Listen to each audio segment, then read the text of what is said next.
우리는 여러분 이 세상을 살면은 우리는 계속 그 무언가를 만나죠. 계속 그 무언가를 만나고 계속 그 무언가의 관계 속에서 살죠. 문제는 내가 만나는 그것과 어떤 관계가 되느냐 하는 것이 중요하죠. 그런데 여러분 우리는 그렇게 만나는 그것들을 향해서 계속 좋고 싫어하는 마음을 일으키죠. 좋아하거나 싫어하거나 저것이 내 마음에 든다, 내 마음에 안 든다. 저 사람은 잘생겼으니까 좋다, 못생겼으니까 안 좋다. 저 사람은 팔다리가 없구나. 저 사람은 사지가 온전하구나. 저 사람은 인간성이 좋구나. 인간성이 안 좋구나. 저 사람은 유식하구나. 안 유식하구나. 여러분, 부처님이라는 이 하나마저도 허망한 것 아닙니까? 만약에 우리가 내가 내 눈에 내 시야에 들어오는 이 세상 그 모든 것을 향해서 내 마음에 좋아하거나 싫어하는 생각을 일으키지 아니한다면 특별히 애착하거나 증오하는 그 마음을 일으키지 않는다면 그 모든 것이 헛개비라는 이 사실, 그 모든 것이 거짓되다는 것, 아무 실체가 없고 허망한 것이라는 것, 그것은 무상하기 그지없다는 것, 그것을 사실 그대로 알고 그것을 향해서 좋아하거나 싫어하거나 특별히 쳐다보거나 내려다보거나 이런 것을 일으키지 않는다면 그 사람은 그 사람의 지혜는 언제나 밝게 빛날 것입니다. 그 사람은 만나는 그 무엇에 의해서도 속박당하지 않을 것입니다. 그 사람은 만나는 그 어떤 것과도 함께 호흡할 수 있을 겁니다. 우리가 만나는 그것과 우리가 하나 된다는 말을 참 많이 하죠. 우리는 그냥 저것과 나는 궁극엔 하나다. 이런 세뇌적인 생각 가지고는 안 돼요. 마음속에 차별하는 마음, 좋고 싫음의 정을 일으키지 않을 때 그 모든 것이 거짓되다는 것, 아무런 실체가 없다는 것, 하나의 환영과 같다는 것을 그대로 깊이 인식하고 그를 그와 대립하지 않을 때 그럴 때 비로소 나는 그것과 같이 호흡이 될 수 있는 것입니다. 특별히 원래 우리는 하나였다 이런 거는 안 됩니다.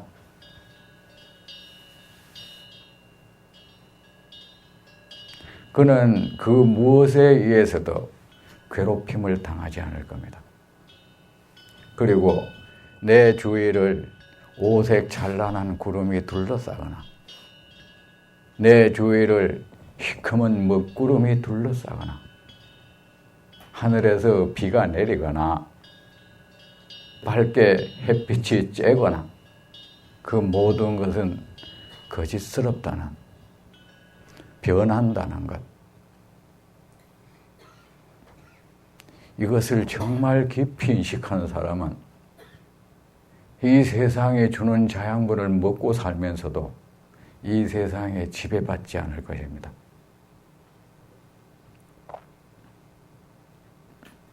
마치 연꽃이 물에 뿌리를 받고 그 진흙이 주는 자양분을 먹고 살면서도 거기에 오염되지 않듯이 말입니다. 우리는 법신이란 말 여러분도 많이 들어봤죠? 진리의 몸. 진리라는 것은 무엇입니까? 정말 그러한 것이 진리죠. 무엇이 정말 그러한 겁니까? 정말 그러한 것은 영원히 없어지지 않겠죠. 정말 그러한 사실, 그 이치가 영원히 없어지지 않는 것입니다.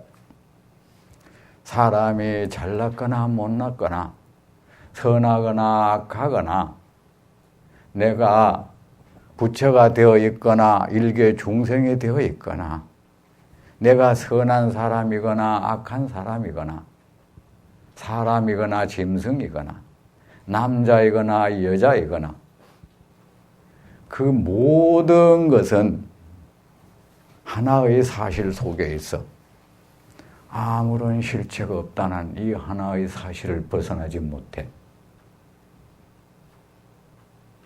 이것을 우리가 법신이라고 합니다.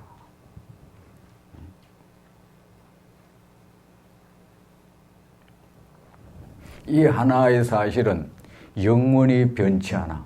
그래서 법신은 영원하다고 하는 겁니다. 하나의 진리가 영원하다는 것입니다. 아무리 이 세상에서 가장 단단하다는 그 금강석도 허망하기는 똑같다는 겁니다.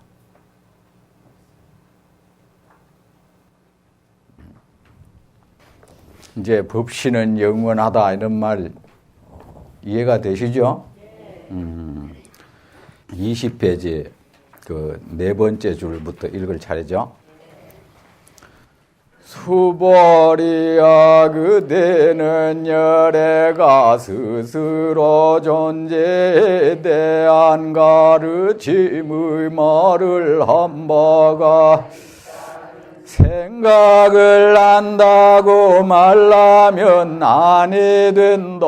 수보리여 그런 생각을 아니 된다. 까닭이 무엇인가. 만약 어떤 사람이 열애가 존재해 가르침의 말을 한 바가 있다고 말을 한다면 열애를 비방하는 것이 내가 말의 뜻을 이해하지 못한 까닭이다. 수보리여 존재에 대한 말이라고 하지만 말을 할 수 있는 존재가 없다. 그러므로 가명으로 존재에 대한 가르침의 말이라고 하였다. 그때 지혜를 목숨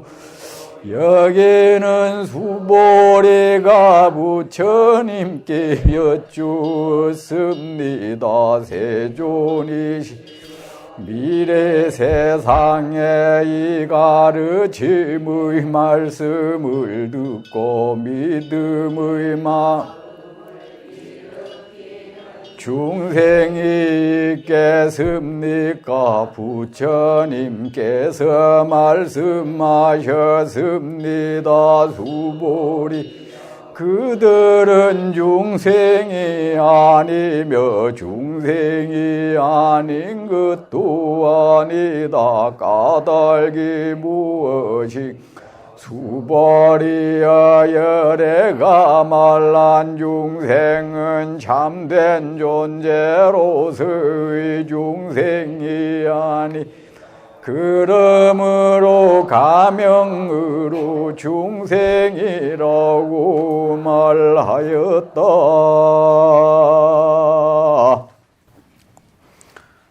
수보리여 그대는 열애가 스스로 존재에 대한 가르침의 말을 한 바가 있다는 생각을 한다고 말하면 아니 된다. 존재에 대한 가르침의 말, 이걸 뭐라고 하죠? 예? 설법이라고 하죠. 설법이라는 말 많이 들어보셨잖아. 설법이라는 말은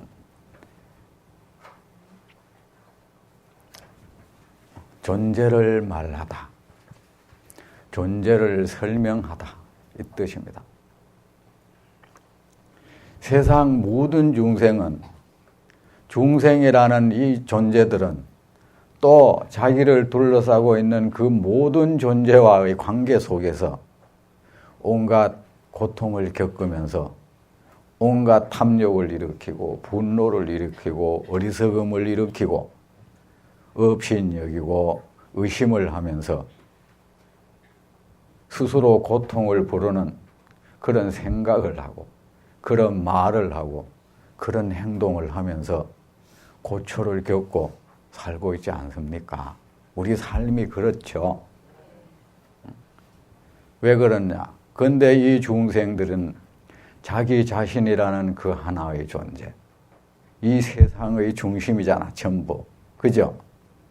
자기 자신이라는 그 하나의 존재, 자기 몸, 자기 마음이라는 그 존재, 그리고 자기를 둘러싸고 있는 그 모든 것, 그 모든 존재를 이해를 하지 못하고 있다. 전부 이해 부족에서 생기는 일이라고. 우리가 그렇잖아요. 개인과 개인 관계도 그 사람을 이해하지 못하면 갈등이 일어나잖아. 갈등은 고통스러운 것이죠. 그러니까 중생이 온갖 갈등을 겪으면서 고통스럽게 살고 있구나. 그래서 내가 이 존재를, 존재의 실상을, 존재의 속성을, 그대가 늘 만나고 있는 그 모든 것이 어떤 것인지, 그 모든 것과 대면하고 있는 그대 자신은 어떤 존재인지 알고 있는가? 그래서 설법을 한 것이 바로 부처님의 가르침이죠. 설법은 존재 이야기입니다. 부처님을 법왕이라고 하죠. 여러분, 왕은 어떻습니까? 한 나라의 왕은 어느 누구에게도 지배받지 않죠. 자기가 그 나라의 주인이죠.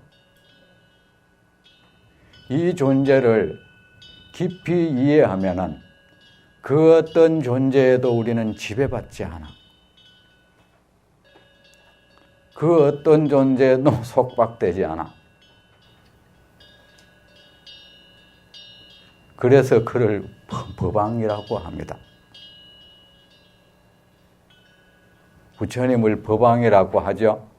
법왕이라는 말의 뜻도 아시겠죠? 알고 있었습니까?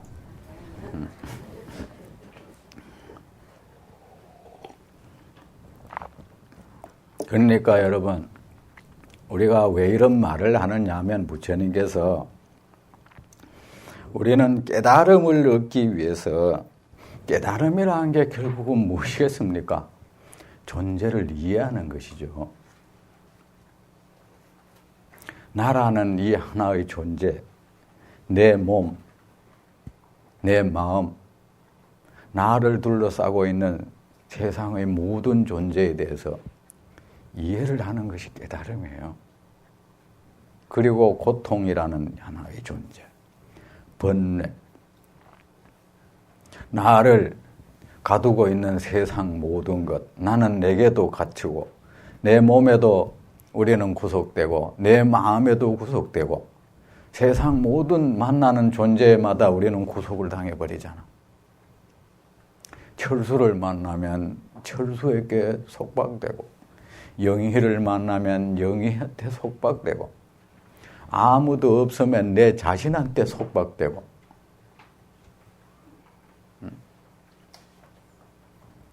그게 모두 뭡니까? 이해를 못한 것이니까.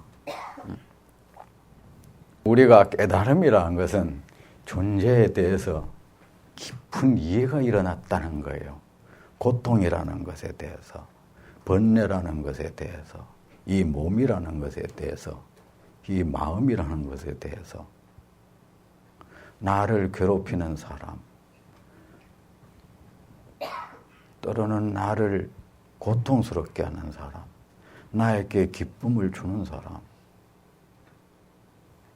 돈이라는 것, 행복이라는 것, 불행이라는 것, 고통이라는 것, 이런 유형무형의 모든 존재에 대해서 이해가 일어나 버린 거예요.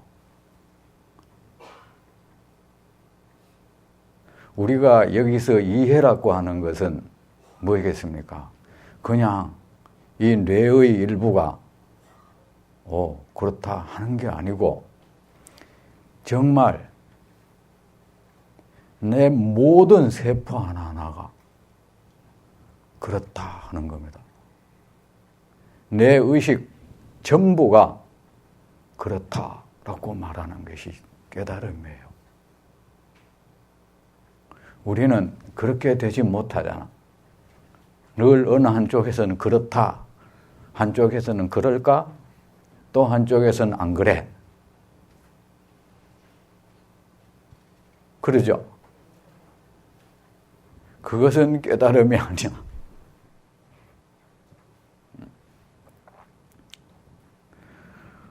부처님이 이래 보세요. 이 법문 중에 깨달음은 이런 것이고 이렇게 하면 깨닫는다, 이 방법을 쓰면 깨닫는다, 이런 말씀은 없잖아. 이런 게 이런 데 굉장히 주목을 해야 하는 겁니다. 이렇게 하면 네가 말이지 확 깨달을 것이다, 이런 말씀은 없잖아. 끊임없이 존재를 이해시키려고 하잖아.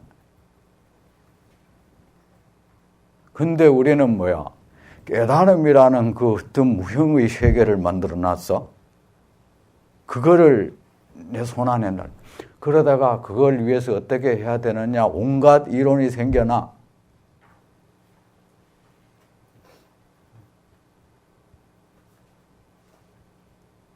그 어떤 사람은 말이야, 그래가지고 요새는 이 말법이 뭡니까? 여러분, 말법이라 할 때 끝말자가 아니야. 그 말을 끝말자 쓰죠.